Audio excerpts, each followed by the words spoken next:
পৃথিবীর ১৯৫টা দেশ, কিন্তু পারমাণবিক অস্ত্র আছে মাত্র 10টির হাতে। কেন?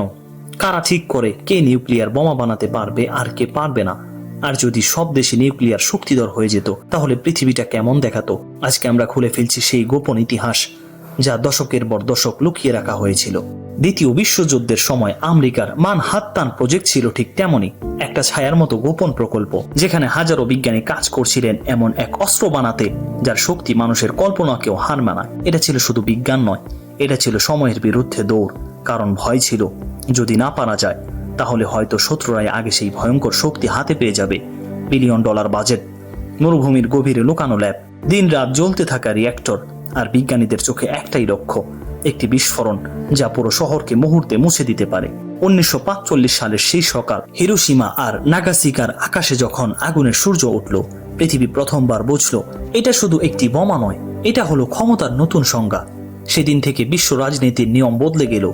যেই দেশ নিউক্লিয়ার অস্ত্র বানাতে পারবে, সেই দেশই ঠিক করবে যুদ্ধ, শান্তি, কূটনীতি, এমনকি অন্য দেশের ভবিষ্যৎ। মানব সভ্যতার ইতিহাসে নিউক্লিয়ার অস্ত্রের জন্ম ছিল একটি ভয়ঙ্কর সত্যের ঘোষণা। এখান থেকে শক্তির মাপকাঠি বদলে গেছে। পৃথিবীতে নিউক্লিয়ার বোমা বানানো মানে শুধু একটি অস্ত্র তৈরি করা নয়, এটা হলো মানব ইতিহাসের সবচেয়ে জটিল, সবচেয়ে বিপজ্জনক প্রযুক্তির দরজা খুলে ফেলা। প্রথম বাধা ইউরেনিয়াম। সাধারণ ইউরেনিয়াম দিয়ে কিছুই হয় না, লাগে অত্যন্ত বিশুদ্ধ, উচ্চ মাত্রায় সমৃদ্ধ ইউরেনিয়াম, যা পৃথিবীর খুব কম জায়গায় পাওয়া যায়। আর যেটাকে বিশুদ্ধ করতে লাগে বিশাল শিল্প কারখানা আর বছরের পর বছর গবেষণা। তারপর আসে সেন্ট্রিফিউজ প্রযুক্তি। এটা এমন এক মেশিন যা প্রতি মিনিটে লক্ষ লক্ষ বার ঘুরে ইউরেনিয়ামকে আলাদা করে। একটা ভুল হিসাব, একটা ছোট কম্পন, আর পুরো ফ্যাসিলিটি বিস্ফোরণে উড়ে যেতে পারে। এই প্রযুক্তি বানাতে পারে এমন দেশ পৃথিবীতে হাতে গোনা। এরপর দরকার $বিলিয়ন। নিউক্লিয়ার প্রোগ্রাম হলো এমন এক দানব যা টাকা খায় নদীর স্রোতের মতো। গবেষণা, ল্যাব, বিজ্ঞানী, নিরাপত্তা সব মিলিয়ে খরচ এমন এক পর্যায়ে যায় যা অনেক দেশের পুরো বার্ষিক বাজেটের চেয়েও বেশি। কিন্তু সবচেয়ে কঠিন অংশটা প্রযুক্তি নয়, রাজনৈতিক সাহস। কারণ নিউক্লিয়ার বোমা বানানোর সিদ্ধান্ত মানে বিশ্বের সুপার পাওয়ারদের রোষানলে পড়া। নিষেধাজ্ঞা, হুমকি, আন্তর্জাতিক চাপ, সবকিছুর বিরুদ্ধে দাঁড়িয়ে বলা, আমরা আমাদের নিরাপত্তা নিজেরাই ঠিক করব।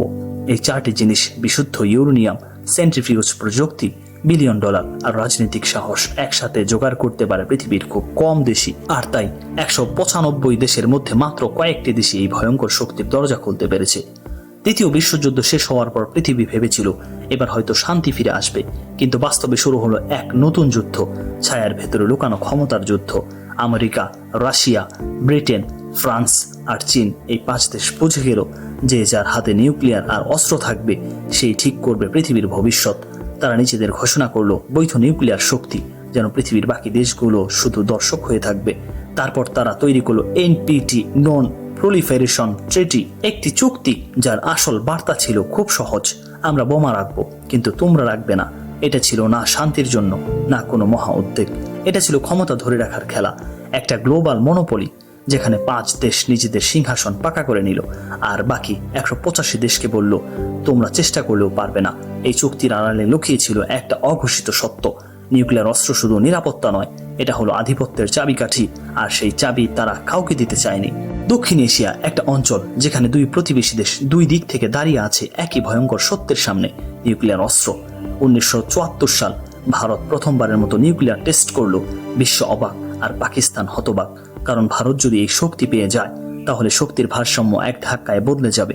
পাকিস্তান তখনও অনেক পিছিয়ে, কিন্তু এক মানুষ পুরো খেলা বদলে দিলেন, ডক্টর AK আব্দুল কাদের খান।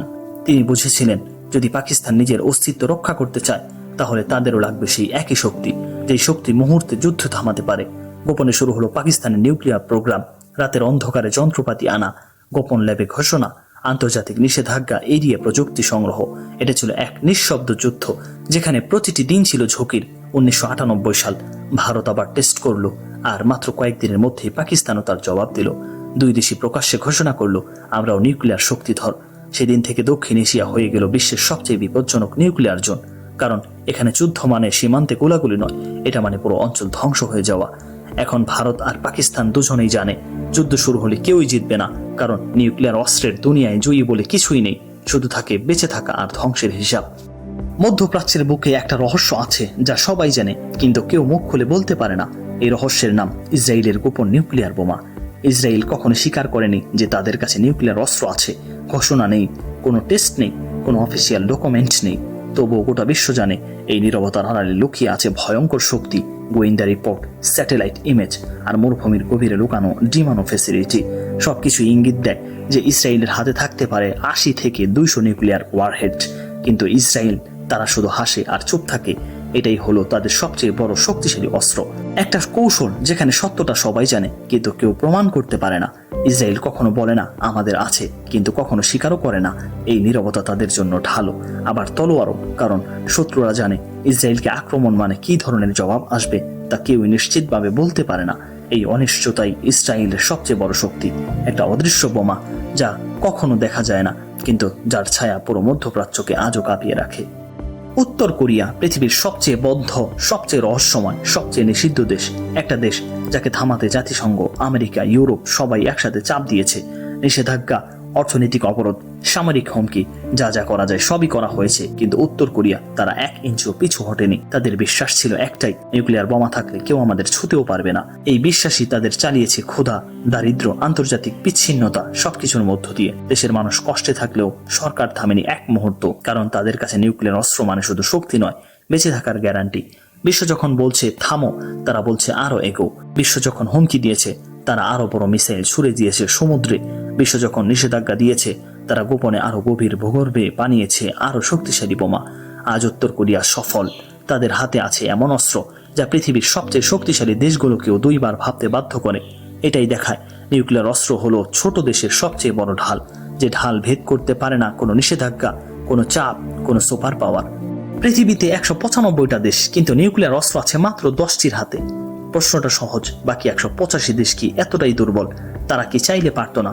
উত্তরটা আরো ভয়ঙ্কর। সবচেয়ে বড় বাধা এনপিটি চুক্তি, একটা চুক্তি যা 5 সুপার পাওয়ার তৈরি করেছে নিজেদের ক্ষমতা ধরে রাখার জন্য। এই চুক্তি বলে তোমরা বোমা বানাতে পারবে না, আমরা বানাবো, তোমরা বিশ্বাস করবে। এটা ছিল ক্ষমতার শিকল যা ছোট দেশগুলোর হাতে পরিয়ে দেওয়া হয়েছে। তারপর আসে প্রযুক্তিগত সীমাবদ্ধতা। নিউক্লিয়ার বোমা বানানো মানে কয়েকটা যন্ত্র জোড়া লাগানো নয়, এটা হলো বিজ্ঞান, গণিত, পদার্থবিদ্যা আর বছরের পর বছর গবেষণার ফল, যা অনেক দেশেরই নেই। এরপর অর্থনৈতিক দুর্বলতা, একটা নিউক্লিয়ার প্রোগ্রাম চালাতে বছরে লাগে $1 বিলিয়ন। অনেক দেশ নিজের জনগণের খাবারই জোগাতে পারে না, বোমা বানানোর খরচ তারা বহন করবে কিভাবে? কিন্তু সবচেয়ে ভয়ঙ্কর বাধা হলো আন্তর্জাতিক চাপ। যে দেশে চেষ্টা করেছে, সুপার পাওয়াররা তাকে ঘিরে ফেলেছে নিষেধাজ্ঞা, অবরোধ, হুমকি দিয়ে, কারণ তারা জানে আর একটা দেশ যদি বোমা বানিয়ে ফেলে তাদের আধিপত্য ভেঙে যাবে। আর আছে বড় শক্তিগুলোর ভেটো, জাতিসংঘে 5 দেশ যা চায় সেটাই হয়। তারা চাইলে কোনো দেশকে এক মুহূর্তে থামিয়ে দিতে পারে। সত্যিটা হলো অনেক দেশ চাইলে পারত, তাদের বিজ্ঞান আছে, মানুষ আছে, সামর্থ্যও আছে, কিন্তু তারা জানে পারলেই তাদের উপর নেমে আসবে সুপার পাওয়ারদের রোষ, নিষেধাজ্ঞা আর আন্তর্জাতিক এক ঘরে করে দেওয়া। এই কারণেই 185 দেশ চাইলেও পারে না, কারণ নিউক্লিয়ার অস্ত্র শুধু প্রযুক্তি নয়, এটা হলো ক্ষমতার দরজা যার চাবি 5 দেশ ছাড়া আর কাউকে দেয়া হয়নি।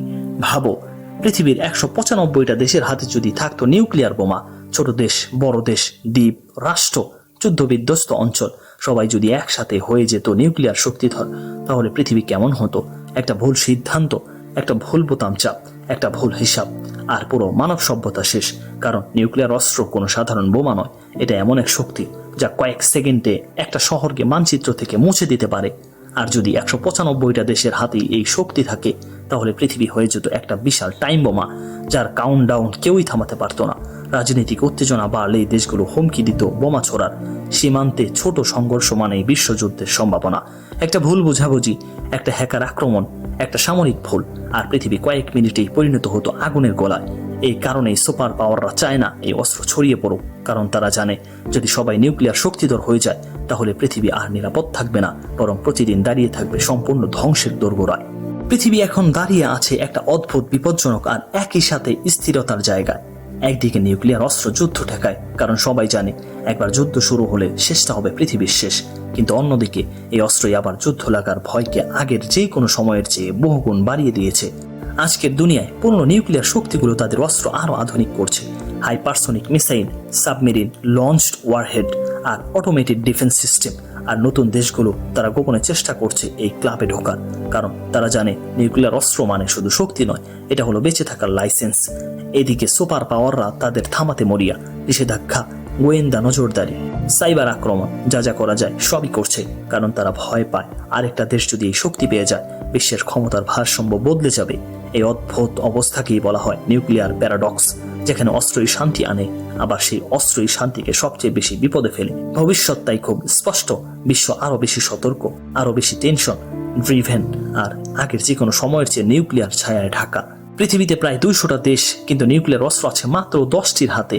শুনতে সাধারণ মনে হলেও এই সংখ্যাটাই নির্ধারণ করে বিশ্বের ক্ষমতার মানচিত্র, কারণ এই 10 দেশই ঠিক করে দেয় বাকি 185 দেশের ভবিষ্যৎ, তাদের নিরাপত্তা, তাদের সিদ্ধান্ত, এমনকি তাদের সীমান্তের স্থিতিও। নিউক্লিয়ার অস্ত্র শুধু ধ্বংসের শক্তি নয়, এটা হলো ভয় তৈরি করার ক্ষমতা, আর ভয়ই হলো আধুনিক দুনিয়ার সবচেয়ে বড় রাজনৈতিক মুদ্রা। যে দেশের হাতে এই অস্ত্র আছে সেই দেশ কথা বলে জোরে, আর যার হাতে নেই সে দেশকে শুনতে হয়, মানতে হয়, কখনো কখনো মাথা নত করতেও হয়। এই অসম শক্তির ভারসাম্যই বিশ্বকে চালায়, থামায়, বদলায়। এটাই ঠিক করে দেয় কে যুদ্ধ করবে, কে করবে না, কে স্বাধীনভাবে সিদ্ধান্ত নেবে, আর কে নেবে চাপের মুখে। শেষ পর্যন্ত সত্যিটা খুব সহজ, নিউক্লিয়ার অস্ত্রের দুনিয়ায় সবাই সমান নয়, মাত্র 10টা দেশই বিশ্বের ভাগ্যকে হাতে ধরে রেখেছে। এটাই হলো ক্ষমতার আসল খেলা, যেখানে শক্তি মানেই সত্য, আর সত্য মানেই যার হাতে বোমা তার হাতেই পৃথিবীর ভবিষ্যৎ। যদি তুমি এমন গভীর লুকানো ইতিহাস জানতে ভালোবাসো, যে ইতিহাস বইয়ে নেই, যে সত্যগুলো শক্তিধর দেশগুলো লুকিয়ে রাখে, তাহলে এই ভিডিওটা লাইক করে শেয়ার করো, কারণ তোমার একটা শেয়ার আরো অনেক মানুষকে সত্যের কাছে নিয়ে যেতে পারে। কমেন্টে লিখে জানাও তোমার মতে কোন দেশ পরবর্তী নিউক্লিয়ার শক্তিধর হতে পারে, কোন দেশ গোপনে চেষ্টা করছে, আর কোন দেশকে থামাতে চাইছে সুপার পাওয়াররা। তোমার মতামত জানতে আমি সত্যি আগ্রহী। এই চ্যানেলে আমরা খুঁজি ক্ষমতার অন্ধকার দুনিয়া, গোপন ইতিহাস, আর সেই সত্যগুলো যা সাধারণ মানুষ কখনো জানতে পারে না। তাই প্রস্তুত থেকো, পরের ভিডিওতে দেখা হবে আরো এক চমকে দেওয়া গল্প নিয়ে।